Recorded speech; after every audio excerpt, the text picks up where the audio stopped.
Have you ever wondered why some children reject one parent while expressing extreme loyalty to the other after a divorce? It's a perplexing situation that can leave us scratching our heads in confusion. After all, we typically expect children to love both parents equally, right?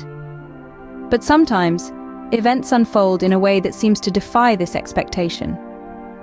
This puzzling behavior isn't random, though. It's part of a larger, more complex issue that's been stirring up conversations and debates among psychologists for decades. This phenomenon is known as parental alienation syndrome. Parental alienation syndrome, or PAS, is a term coined by child psychiatrist Dr. Richard A. Gardner in the 1980s. It refers to a situation where a child, usually as a result of manipulation or brainwashing by one parent, begins to unjustifiably reject the other parent. This can occur in the context of family separations or divorces, when emotions run high and can cloud judgment.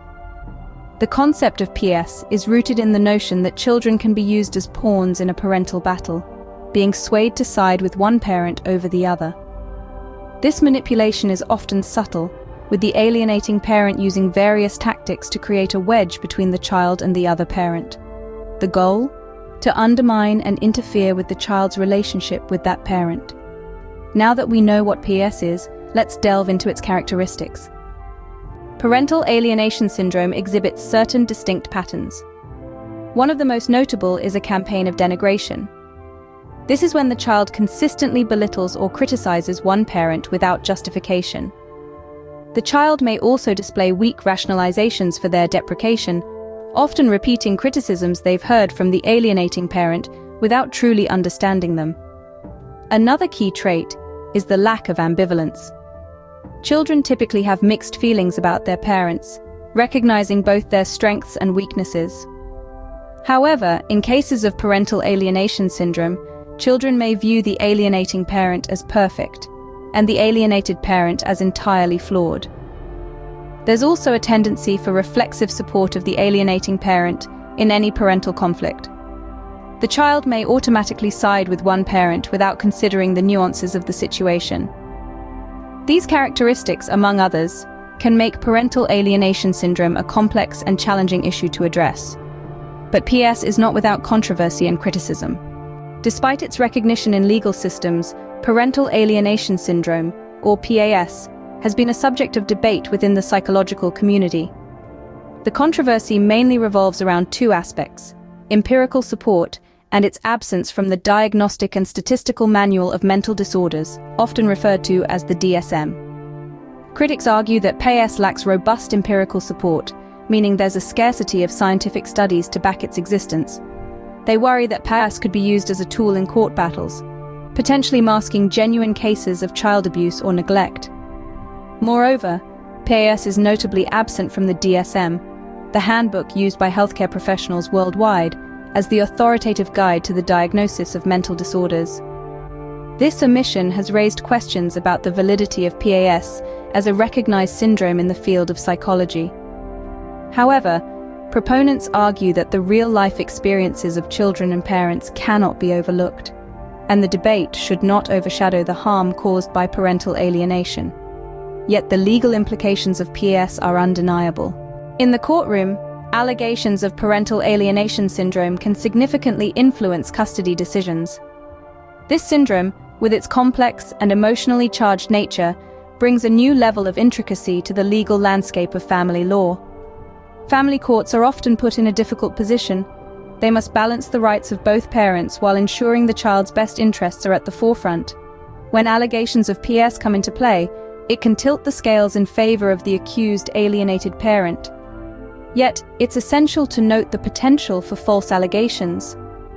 In some cases, claims of PAS may be used as a strategic move to gain an advantage in custody battles. This potential misuse of PS allegations can muddy the waters, making it harder for courts to discern the truth and act in the best interest of the child. So how can we prevent or intervene in cases of PS? Preventing and intervening in cases of PAS can be complex, but it's not impossible. The first step towards prevention hinges on maintaining a healthy relationship with your child.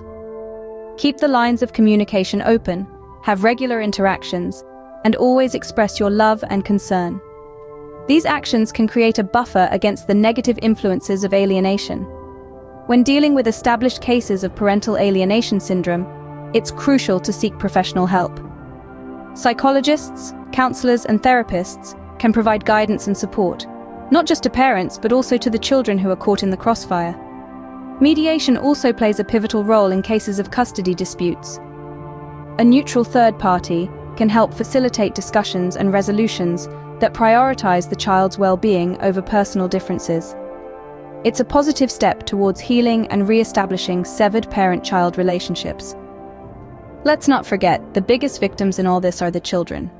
The impact of parental alienation syndrome on children can be profound and long-lasting.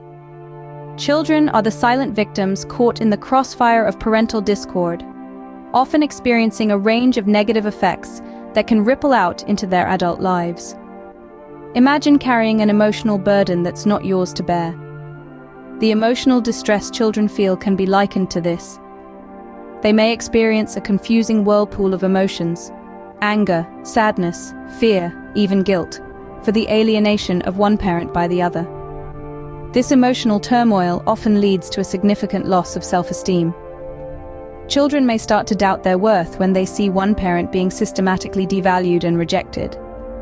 This sense of worthlessness can be a heavy cloak, shadowing their potential and dampening their spirit. Perhaps the most heartrending impact is the potential difficulties these children may face in forming relationships in the future.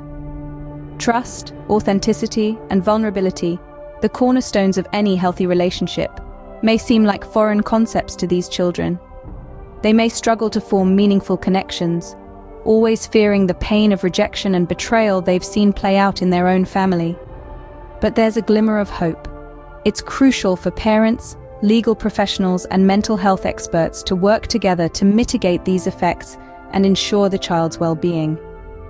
The wounds of parental alienation syndrome may run deep, but with concerted efforts they can heal, and children can reclaim the joy and innocence of their childhood.